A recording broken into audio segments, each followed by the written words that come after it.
Hey Tappers, this is Mark from Faith on Tap. Think about a first impression you've had about someone. Were you right? Wrong?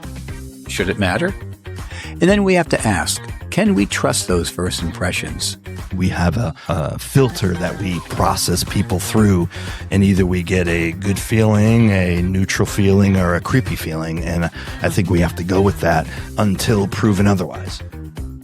Now, the scripture is clear that judgment is part of the Great Commission. Well, the Bible talks about judging in the eternal sense, meaning, Mark, you're not going to heaven, you're deemed to hell. And so that Bible warns us against that, but we're called to call out sin. And if we're called to call out sin in a brother or a sister, we have to make a judgment call, whether that's sin or not. In our life experiences, intimacies with Scripture and the Gospel will always provide tension with these impressions. It's difficult not to snap judge, and I think a snap judgment can eventually a desire to follow Jesus, a desire to press into not just making assumptions, but that snap decision could either protect you or could lead you into a different place of accepting the person. But I believe there's always value in that initial sense that you get from a person, as long as you don't anchor everything moving forward to that. It's maturity in Christ that will bring us to correct relationship with everyone we come in contact with. So look to the person to the right and know you are called to love them. Settle back and have a listen. Let's go.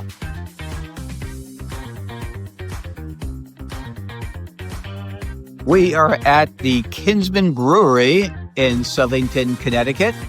And this podcast will sound a little different to start with because I won't mention any names, but someone left the real mics at home. And also, we don't have Dennis with us. He has a home emergency he's taking care of. He'll be back for the second part of the podcast. But Liz, what did we just drink?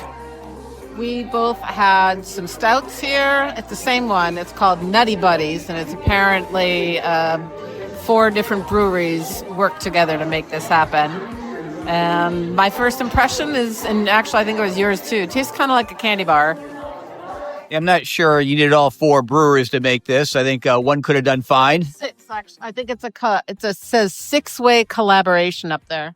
I think one person would have been sufficient for this. It's a fine stout, maybe a 6.5 out of 10. I'd give it. It's a little sweet. Yeah. So we are here, and Dennis would have some.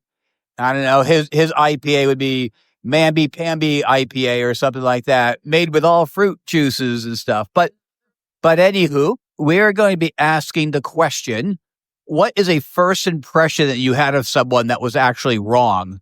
What do you think people are going to be saying? Are they going to give it a lot of thought? Will they be flip-it? I think it's going to take them a while to come up with an answer. It's not a deep question, but they're going to have to really try to remember, unless it's someone in their group, and then it'll be funny. And it's going to be a challenging question because they won't be able to think of one, not because it's a difficult question. Yeah, well, we're going to see what kind of crowd we have here. It seems like a lot of the people are here for an event, so we might be interrupting that. That's not the first time we did that, but, well, let's see what we have.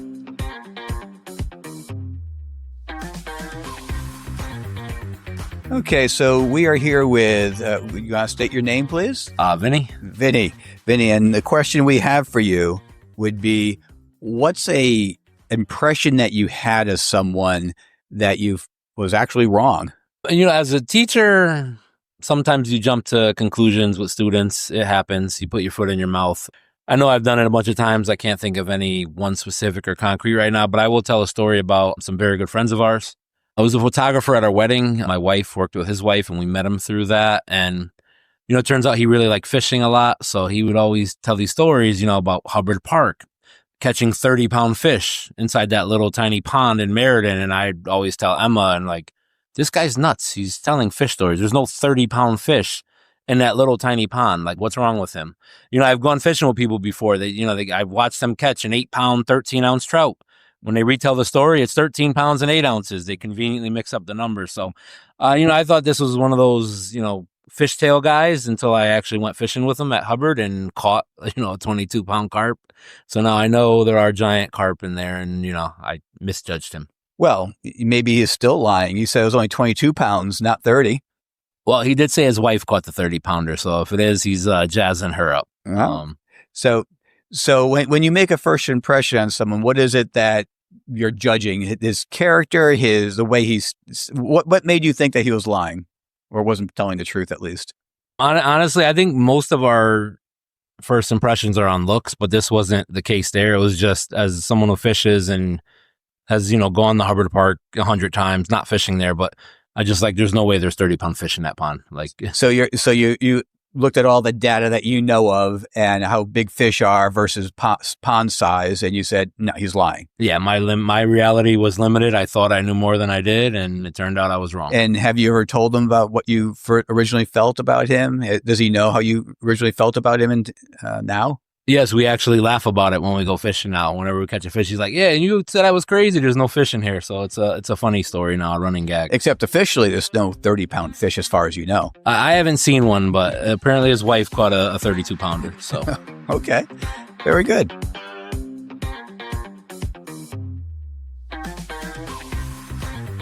Okay, so I'm Liz, and I'm talking to Sarah. Hi, Sarah. Thank you for playing my game. So I have a question for you. Okay. Have you ever had a first impression of somebody and later on realized that first impression was not correct? Yes. Okay, talk to me. Do I have to explain? Yes, please. That makes the podcast fun. I mean, yes, in general, but off the top of my head, I don't know. I feel like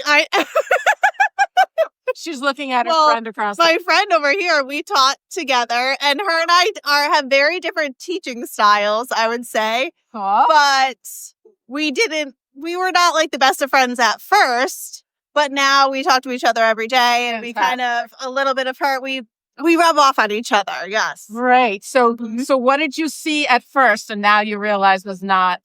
That she can be fun. That's hilarious. Oh, we're talking to her. She's going to talk to you next. That's so great.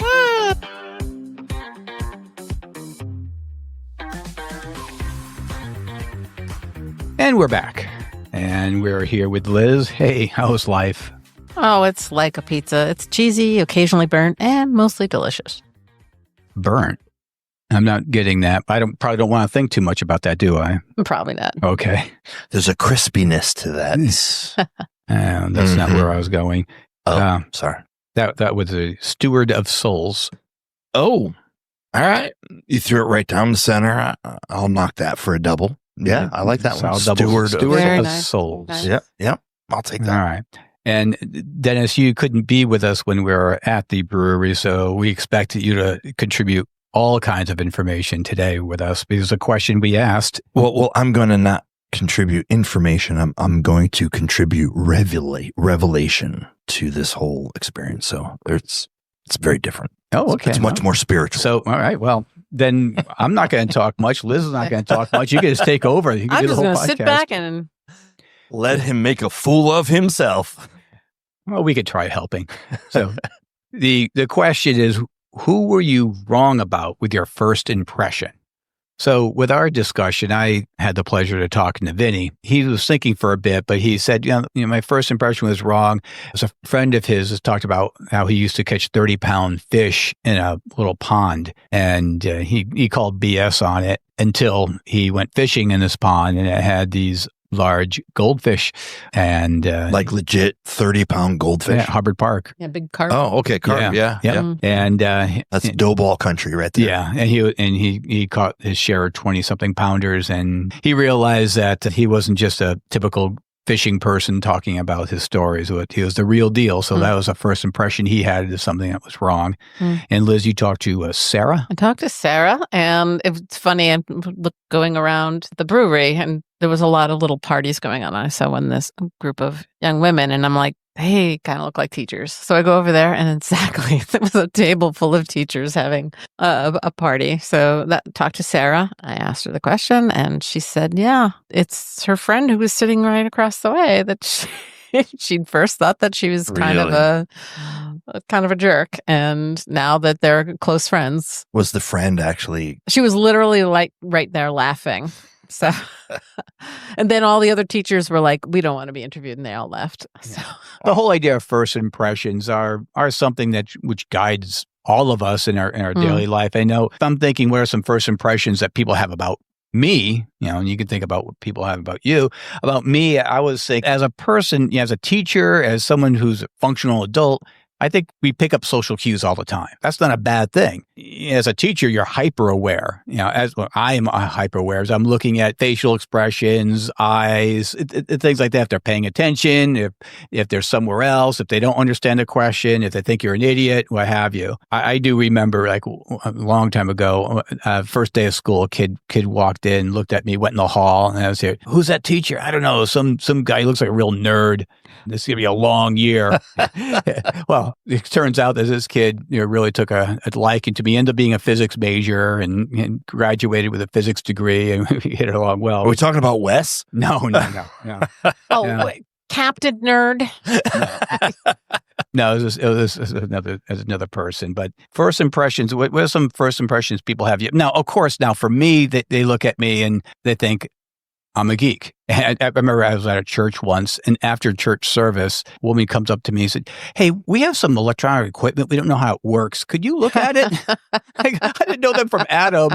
And of But course, you could fix it. Well, of course, I did fix it. And So there's something to be said for our looks. no, I'm not saying they're wrong. I thought it was kind of funny. Geek is not a derogatory application. Although my son had a funny story. He was one of the first days of college. He was a computer science major. Some girl crosses the street and he's getting a little excited. She goes up to him, says, "Hey, could you help me fix my computer?"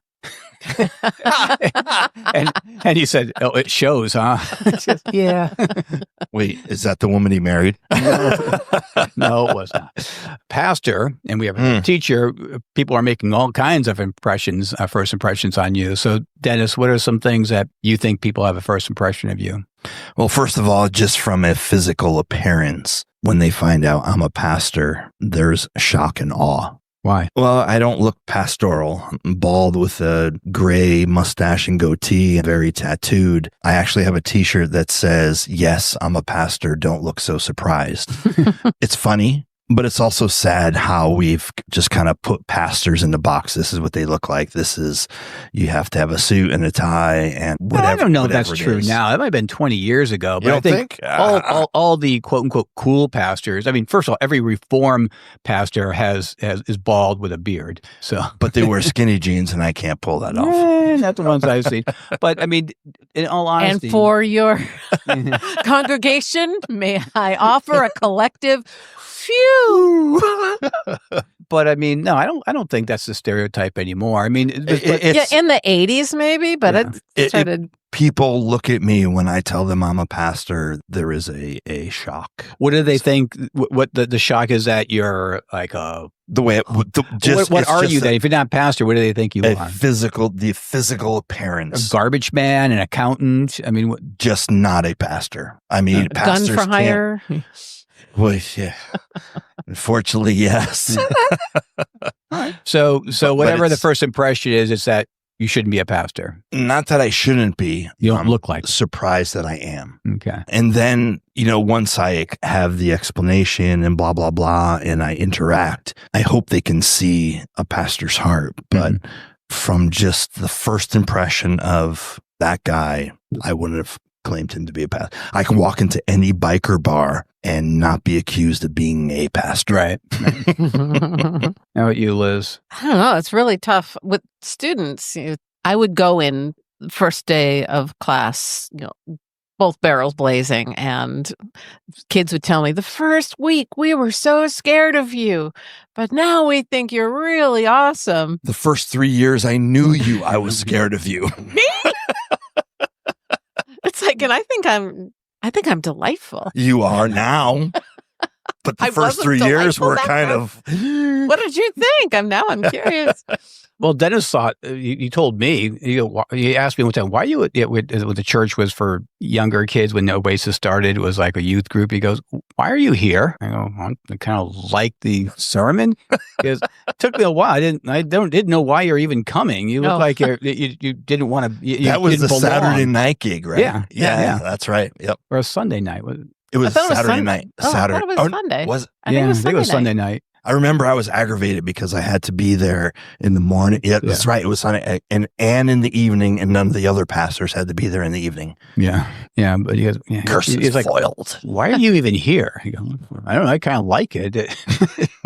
I remember the conversation we connected over was we talked about the Last Supper, and in the Seder, there is 4 glasses of wine that are consumed, and by the time the disciples got to the garden with Jesus and he's praying, they were drunk and they passed out. And you were like, huh. I'm not sure I agree with that, but okay. That's a new way of looking at it. Okay.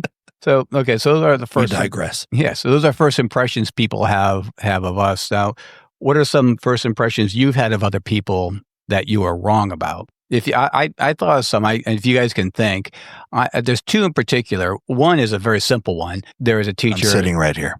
No, I knew you from the get-go. Okay, changed. Sadly, no. There is that AP calculus teacher that she was from Poland, and she was very soft-spoken and very demure, and it's like I didn't want to say boo to her. Come to find out, she was one of the 2020. We're the only 2 people that in our school that didn't get the vaccine. And we would have to have special talks in the back of the room because we were ostracized by the whole school district. You didn't wear a mask. I didn't do that either, but we never. But it was funny. It's just, she's, I'm not going to do that. I know it's like in Poland when communism comes over, and this is exactly what it is. And she was like feisty. It's like, oh, okay. Wow. So that was the first impression. And then another one I think we all know, it was at the current church. There's this lady who plays tambourine.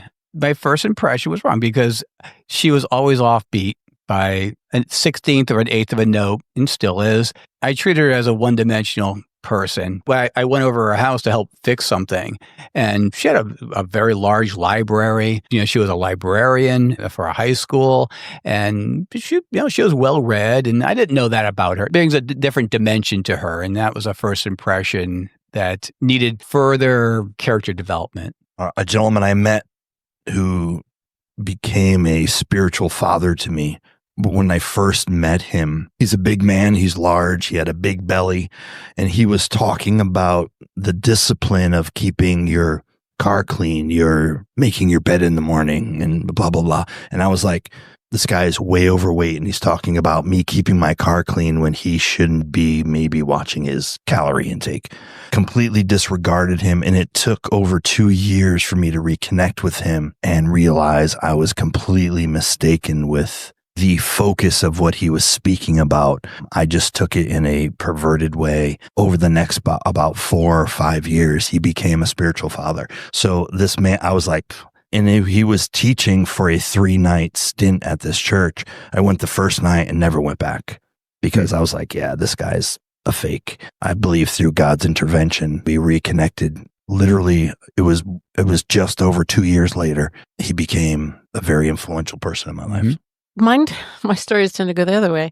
I always give people right from the get-go the benefit of the doubt, and I expect people, it's my anticipation that people are going to be lovely. And so I go in with that idea. So I need to hug you right now. So unfortunately, sometimes I'm disappointed. So there was this one teacher at the school I worked in, and he was always considered, like, everyone thought he was just so funny. And I thought he was funny too, until I realized he was stealing everyone's jokes because he started stealing my jokes. Wow. And I'm like, I'd say this thing in a small group, everyone would laugh. And then That's surprising. I swear he would. That only a small group. I thought it'd be a large group that would be laughing at you. Shots fired. And so then we'd be in a larger group and a similar conversation would come up. And there's my joke coming out of his mouth. And everyone's like, ho, ho, ho, isn't he just so ribald? And I'm like, and I'm like, he literally just stole 3 of my jokes and gave them to you, and y'all think he's funny. So he's clearly doing this to other people too. So it's like, So then I would stop saying jokes in front of him because I'm not giving him my material. So you were right in your... No, I thought he was a nice guy. I said, he's funny. Isn't he just such a clever man? Until I realized he was stealing my jokes. So you're the clever woman. I'm so clever. As clever as the clever come. So now I have the unenviable task of making each podcast Christian focused, and we're talking about first impressions, and we really haven't gone there yet. So here we go. Now, one little comment about RBF, resting Baptist face. I mean, people can't. You get a first impression of someone. Sometimes they have that facial expression, but I resemble that remark. But that can quickly go away once you know the person. But as a Christian, is it acceptable to formulate first impressions about people? Because as a human, it's just going to happen. Yeah. Is it acceptable as a Christian? Is that a Christian thing to do? Mm-hmm.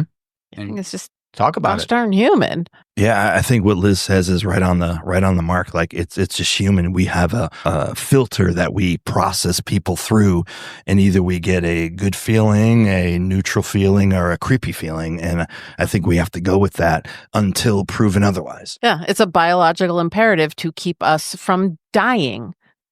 But that's judging. And there's that. The Bible tells us never to judge someone. It has nothing to do with judge. This has to do with keeping our bodies from dying. No. I believe the Bible. Bible says don't judge. No. The Bible talks about judging in the eternal sense, meaning, Mark, you're not going to heaven. You're deemed to hell. And you're not the first to say that today.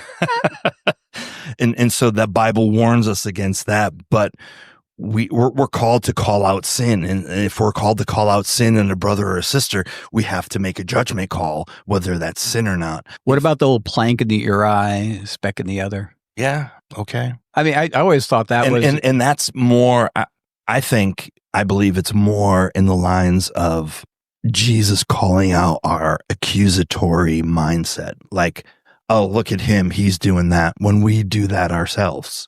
Right. Look at he's arrogant when we have our own area of arrogance. Look at there's pride, there's whatever it is. So until you look at yourself and see your own failure, your plank in the eye, which was a name of a 80s Christian band, Plank Eye. When you see the plank, once you see that and acknowledge what it is, then it's okay to see the speck in the other person's eye, I guess. As long as you're taking some type of spiritually mature action towards removing that plank, understanding that you're not better than that person you're calling out, you're in the mud with them type of thing. All right, well, then how would you strike a balance between discernment and avoiding snap judgments in our daily life? It's difficult not to snap judge. And I think a snap judgment can eventually... a desire to follow Jesus, a desire to press into not just making assumptions, but that snap decision could either protect you or could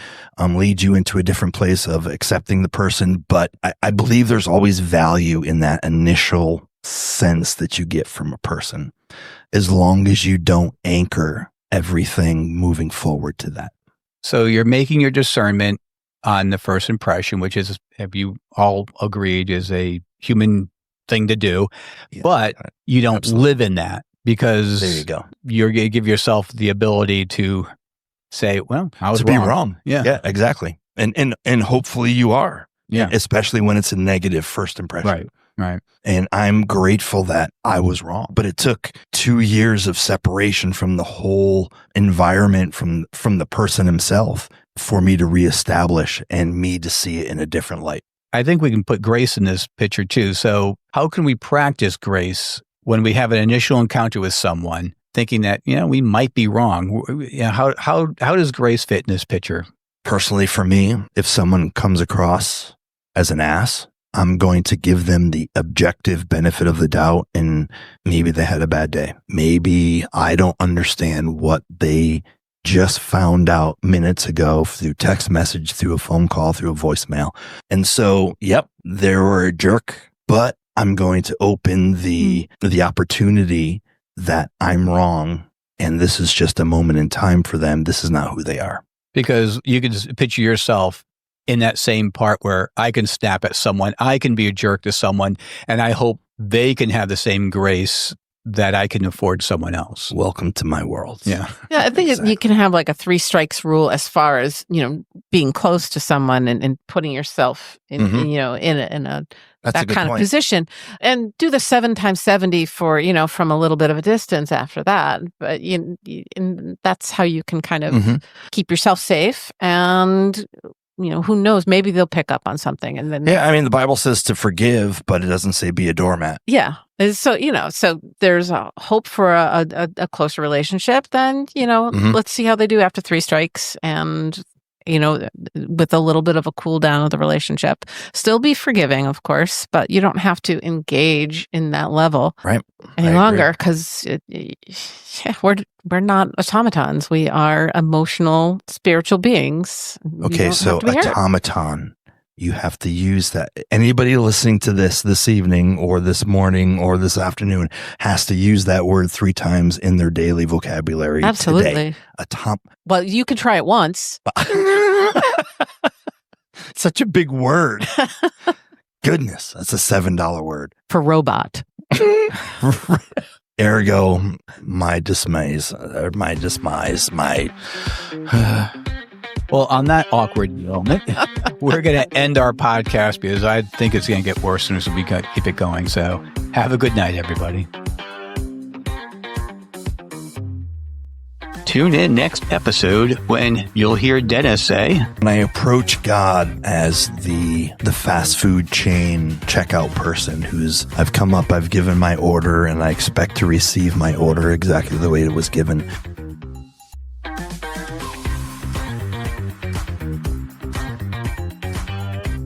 Hey, awesome listener. If you're enjoying our podcast, give us a little love, like, share, follow, and snag this episode for later. It's the easiest way to keep the good times rolling and make our day. You're the best. Thank you.